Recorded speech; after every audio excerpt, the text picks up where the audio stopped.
গল্পধুম কবি সুকুমার রায়। ঠাস ঠাস দম দম শুনে লাগে খটকা, ফুল ফোটে তাই বলো আমি ভাবি পটকা।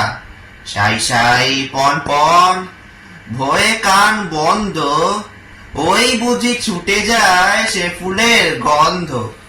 হুড়মুড় ধূপধাপ ও কি শুনি ভাই রে, দেখছো না হিম পড়ে যেও না কো বাইরে।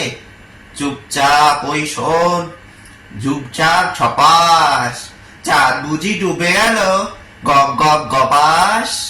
খ্যাস খ্যাস গ্যাস গ্যাস রাত কাটে ওই রে, দর দর চুরমার ঘুম ভেঙে কই রে। ঘর ঘর ভন ভন ঘোরে কত চিন্তা, কত মন নাচে শোন ধেই ধেই থিনতা। ঠং ঠং ঢং ঢং কত ব্যথা বাজে রে, ফট ফট বুক ফাটে তাই মাঝে মাঝে রে। হই হই মার মার বাপ বাপ চিৎকার, মালকোচা মারে বুঝি সরে পড় এইবার।